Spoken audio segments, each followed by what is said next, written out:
अस्सलामुअलैकुम। मोहम्मद अज़हर सिद्दीक अपने programme mess views के साथ हाज़िर खिदमत है। इमरान खान साहब का मियाँ वाली में जलसा, फिर उन्होंने ऑडियो लीक के हवाले में वो सारी चीज़ें रख दी और क्या कमाल एडिटिंग की है इस ऑडियो के हवाले से। और उस ऑडियो से आप अंदाज़ा लगा सकते हैं इसका मकसद क्या है। यानी वैसे तो वज़ीर आज़म उसमें बहुत सी ऑडियो आपने, यानी वो एक शुरू में शहबाज शरीफ की चलाई और उसके बाद ये इमरान खान की क्यों निकल रही हैं। आप समझ सकते हैं यहाँ से कि इसके मौक़िफ़ माजिद वही टीम है जो डॉन लीग की है। ज़रा यहाँ समझ आइएगा बात, मैं फिर बताता चलूँ। और ये एडिटिंग जिस तरह करके, यानी अगर इमरान खान ने हॉर्स ट्रेडिंग करनी होती तो फिर बंदे भी तो होते ना साथ, वो कोई उनके साथ तो आके मिलता और फिर वो बंदे जो निकल गए हैं उनको वो उन्होंने खरीदे हैं तो वो इधर खरीदे जा सकते थे, क्या मुश्किल काम था। लेकिन नहीं ना, ऑपरेशन रजीम चेंज 2 शुरू हो चुका है, मैं बता चुका हूँ आपको पहले भी। और इमरान खान कौम के सामने अपने आपको देखिए, कल उसका क्या है, ज़िंदगी मौत वो तो बड़ा क्लियर है। इस हवाले से वो आगे लेके चलना चाहता है, कौम के दिल उसने जीत लिए हैं, आगे उसको इक़्तिदार मिलता है या नहीं मिलता, ये डिसाइसिव मूवमेंट है। गिरफ्तारियों का भी मैं आके जिक्र करूंगा आपके, लेकिन अभी मैं ज़रा पहले ये बात करना चाहता हूँ। वो इमरान खान के करीब घेरातिंग करने की कोशिश की, इलेक्शन कमीशन के ज़रिए वहाँ नाकामी हो गई। फिर वो दहशतगर्दी का पर्चा दर्ज कर दिया, फिर और पर्चे दर्ज कर दिए। तो जितने भी पर्चे दर्ज कर लें कोई फ़र्क नहीं पड़ता, लेकिन इमरान खान सुरखरू होता जा रहा है। देखिए उनके रवैया पे, बाकी चीज़ों पे एतराज़ बहुत से लोगों को होगा, लेकिन वो एक पॉपुलर लीडर के तौर पर सामने आ गया है, उसको रोकना मुश्किल है। लॉन्ग मार्च की डेटें आप लोगों के सामने आ जाएंगी, वो दूर नहीं है। मैंने 12 अक्टूबर की डेट दी हुई है। 12 अक्टूबर इस हवाले से भी 99 का जिक्र आ जाता है आप लोगों के सामने। और वो क्या कुछ हो रहा है, कुछ चीज़ें मैंने डिस्कस कर रही हैं मरीम नवाज़ के हवाले से कि जो बाहर में बैठे क्या कर रही हैं, और ये सियासत का महवर लंदन क्यों हो गया। वो अभी नहीं, जो कि आज के लिए कुछ और चीज़ें, सॉरी अभी के लिए कुछ और चीज़ें हैं, सुबह के प्रोग्राम में देखिएगा। एहतसाब अदालत में सागदार जो है ना, आमदन से असासों के रेफरेंस में समाअत हुई, अदालत में पेश हो गए और वारंट मुस्तकिल तौर पर मनसूख करने की इस्तदा कर दी।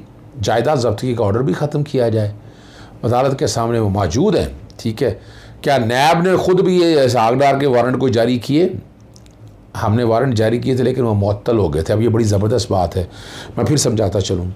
पहले ऐसा होता है, वारंट गिरफ्तारी के जारी करते थे, वारंट ऑफ अरेस्ट, और उससे जाके कोई भी ऑफिसर यानी चेयरमैन नैब या डीजी नैब जारी करता था और वो गिरफ़्तार कर लिया जाता था। और मैं यहाँ आपको पहले बता चुका हूँ कि यहाँ कहीं ना कहीं वारंट ऑफ अरेस्ट मौजूद है।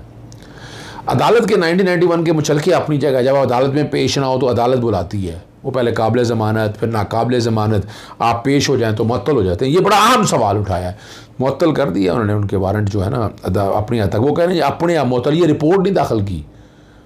इस वक्त नैब तो एक मुलाजिम की तरह रोल प्ले कर रहा है, जो नैब की बदनीति मैं आपको बहुत से केसों में बता दूंगा। मैं तो देख रहा हूँ इस सारे मसले को, मैं तो उस मसले को देख रहा हूँ। यानी जो नए चेयरमैन नैब है उन्हें आज़ाद देखे ना, वो उन्हें देखिए उनकी सेफ पोस्ट है, उन्हें भी रब को जवाब देना है और उन्हें भी आइन और कानून के मुताबिक बेईमानी तो नहीं किसी आम शख्स को करनी चाहिए ना। ये आम शख्स के बेईमानी क्यों करे वो, तो हाँ ये सोचना है कि उन्हें बैठकर अपना, जो कोई भी सरकारी अफसर हो उसने आइन और कानून के मुताबिक काम करना है। उसे किसी का, चाहे वो पॉलिटिकल हो, किसी का नहीं मानना। लेकिन इस वक्त वो पॉलिटिकली यानी गवर्नमेंट के नीचे बैठ के उन्हीं पे सारा अमल दरामद कर रहे हैं। और यही फ़र्क था जावेद इकबाल में।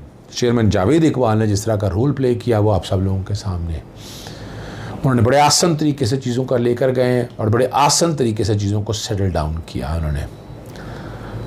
और जो काम उन्होंने उस दौर में नैब कर चुकी है, वैसे तो 1999 की नायब बरी है यार, क्या ऐसी परेशानी हो गई है आप लोगों को, क्यों डरते हैं आप। लेकिन लग ये रहा है कि ये हालात और वाक़यात किसी और तरफ हो चले गए हैं। मैं इसलिए जिक्र किया, मैं वापस जो कि इस हकदार के वाले अदालत में पेश हो चुकी हैं, वारंट गिरफ्तारी मनसूख किया जाए। और यहाँ जो और अदालत के वारंट गिरफ्तारी सिर्फ इसलिए जारी होते हैं कि मुलजिम अदालत हाजिर हो। नैब ने वो जो है ना वारंट ऑफ अरेस्ट गिरफ्तारी का मुखालफत ना करने का फ़ैसला कर लिया।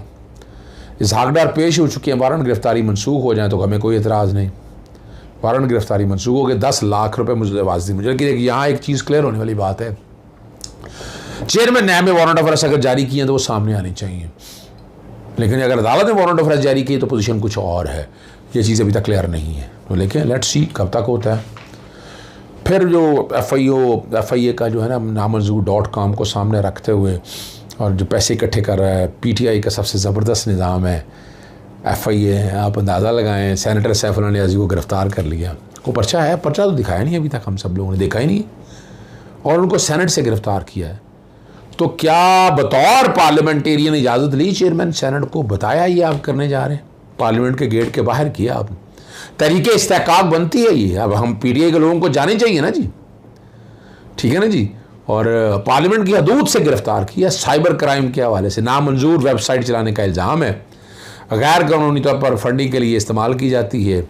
साइबर क्राइम ने पहले घर भी रेड्स कर चुके हैं, और कल लैपटॉप और एक मोबाइल फ़ोन भी कब्जे में लिया गया था। इसी तरह यहाँ कराची में अल सुबह तारिक शफ़ी के घर पर छापा, ख़वातीन एहलकार शामिल थी, कोई गिरफ्तारी अमल में नहीं आई, मुकदमा दर्ज किया गया था। वहाँ PTI फाइनेंस बोर्ड के रुकन तारिक शफ़ी के खिलाफ रकम की गैर मुल्तकिनी का इल्ज़ाम है। कमाल हो गया, मतलब आरब ग्रुप के अबराज ग्रुप के आरब नकवी और मोहम्मद रफ़ीक लाखानी भी शामिल है। गुज़श्ता भी उन्होंने छापा मारा था। इसी तरह लाहौर से हामिद ज़मान साहब को, I know that man, Hamid Zaman को मैं बड़ा पुराना जानता हूँ, बहुत साफ़ आदमी है, बहुत बेहतरीन आदमी है, उनको भी गिरफ़्तार कर लिया गया। फॉरेन फंडिंग है, इसमें कुछ नहीं कर सकते, ये अब FI अपने इख्तियार से तजावुज़ कर रही है, यही समझना है कि कौन से कवानीन है। लाहौर हाई कोर्ट में बहुत अहम समाअत है, स्मोक एमरजेंसी लगाने का वक्त हुआ चाहता है। जस्टिस शाहिद करीम बहुत काम कर रहे हैं, पब्लिक इंटरेस्ट में इतना बेहतरीन काम चीफ सेक्रेटरी के ज़िम्मे है कि आज में या सुबह में मीटिंग रख कर यहाँ एमरजेंसी कैसे लगानी है, जो स्मोक कर रही है ना, ये ज़्यादा हो जाए वाले दिनों में, आपको यहाँ आप दिन के टाइम नहीं निकल सकेंगे, यहाँ पर हालात स्मोक की वजह से ऐसे हो जाने हैं। और इजलास मेरी इत्तला के मुताबिक मंगवा लिया गया और हतमी शक्ल दे के टीमें तश्कील दिए जाएँ, एक बाकायदा सिचुएशन रूम एक बनाकर हर कोई अपने किरदार अदा करे, और जो है ना जहाँ जहाँ स्मोक का बायस बनने वाली फैक्ट्री और कारखाने मौजूद हैं फौरी बंद किए जाएँ, टीमों की नकल वाली गाड़ियाँ फराहम की जाएँ, अदालत का है, अगर ऐसा ना हो तो चीफ सेक्रेटरी ऑफिस की गाड़ियाँ भिजवाई जाएँ। और बड़ी ज़बरदस्त बात है, एयर क्वालिटी के जांचने के आलात 2 हफ्ते में ख़रीदने को होंगे, यानी आप यहाँ पर महकमा माहौल जो है ना वो बेवकूफ़ बना रहा है, यानी इनके पास होने चाहिए, नहीं है, ठीक है ना जी। आलात की खरीदारी के लिए महकमा प्लानिंग एंड डेवलपमेंट 1 हफ्ते में फ़ंड जारी करें। अदालत को किसी अदालत में सरोकार नहीं, वो बताया जा रहा है कि वर्ल्ड बैंक को पैसे देना चाह रहा है, तो क्या हम इसी का मरहून मन्नत है। अदालतों ने धुआं छोड़ने वाली जो गाड़ियाँ हैं उसके हवाले से भी आ गया, फसलों को जो बाकियात को जलाने वाला मामला है वो भी सीरियस ले लिया, यानी सारे में उम्मीद है कल आ जाएगा। और ये पीर की समाअत अदालत ने मुलतवी की है, और 1 हफ्ते के अंदर अंदर जो लाहौर है ना आलूदा तरीन शहर बन चुका है। और यहाँ डॉलरों के पीछे इसलिए भागते हैं क्योंकि वो किसी ना किसी की जेब में जाते हैं। ये मैंने अदालत के सामने बात की थी, हकीकत है। स्मोक की रोकथाम के लिए अवामी पैगाम मीडिया के जलाने के लिए इकदाम किए जाएँ, ये मैंने सवाल था, ये मैंने स्पेशली कहा है। पैमरा को कहा है कि चीज़ों की तरह पैमरा ने वो जो ख़ास तौर पर अपना इलीगल पार्किंग या बाकी मामला हैं उसने काफ़ी काम उठाए हैं, और MD वासा भी अदालत में पेश हुए, उन्होंने 400 करीब गाड़ियाँ स्मोक के पेश नज़र बंद करने का कह दिया है, और वासा दफ्तर वगैरह को जो शमसी तवानाई पर मुंतकिल करने के, और वहाँ मैंने नेपरा के हवाले से बात उठाई है, और वो कायदा सोलर से बराह रास्त लेने के लिए तैयार है बिजली, तो उतनी व्हीलिंग के हवाले से ये मैंने बताया अदालत पर। यहाँ जनरेटर चलती हैं, जनरेटर क्या क्या मसाइल पैदा करते हैं वो भी समझ सकते हैं। और वाटर कमीशन ने जिम खान और रायल पाक के पानी के इस्तेमाल की रिपोर्ट अदालत में पेश करनी, रायल पाक ने तो जमा करा दी, जिम खान ने जमा नहीं कराई अभी तक है। और उन्होंने जो पानी जहाँ इस्तेमाल हो रहा है, एक बात और एडमिट की है कि लाहौर हाई कोर्ट के इकदाम की वजह से पानी का जो वाटर लेवल है ना वो ऊपर आ गया है, वाटर बेड का लेवल जो ऊपर आ गया, वरना बहुत नीचे डिप्लीट हो रहा था, ये बड़े हमारे लिए मसाइल बनने थे। और अब जो है ना ये बातें सारी जो है ना, ये स्टीयरिंग कमेटीज़, बाकी जो काम करना है, ट्रैफिक के चलान खिलाफ वर्जी करने वालों, फिर जो सिग्नल फ्री कॉरिडोर के हवाले से जो मसाइल पैदा हुए उस पर बड़ी कोशिश की है कि उस वाले मामले को भी देखा जाए, सीरियसली देखने की बात है। और जुर्माना करने के हवाले से जो बातें हैं वो भी सारा मामला आप समझ सकते हैं। और आखिर में लाहौर हाई कोर्ट के रेस्क्यू में गैर कानूनी भर्तियों और जाली अद्वियात करप्शन के कैंड DG एंटी करप्शन को 6 हफ्ते में इंक्वायरी मुकम्मल करने का हुक्म दे दिया। और DG anti corruption Nadeem Sarwar ज़ाती हैसियत में अदालत में पेश हुए और यहाँ कहा जी 2.5 करोड़ रुपये की करप्शन साबित हुई है और मुकदमा दर्ज करने की सिफारिश की गई। बार बार इंक्वायरी में तब्दील किया जाता रहा और मुकदमा दर्ज ना किया गया। वो कहते जी मैंने भी 2 हफ्ते पहले चार्ज संभाला है और किसी भी बैग में गन को ना छोड़ा जाए, जो इसमें शामिल है लिखा जाया जाए।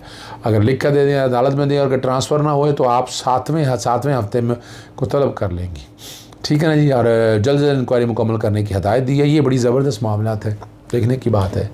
अच्छी ऑफिसर यहाँ आ जाए। मंजूर यहाँ आए, मंजूर बहुत बेहतरीन ऑफिसर था, पता नहीं क्यों तब्दील कर दिया गया। चलें बहरहाल इजाज़त चाहता हूँ। अस्सलाम वालेकुम, अल्लाह हाफ़िज़, पाकिस्तान जिंदाबाद।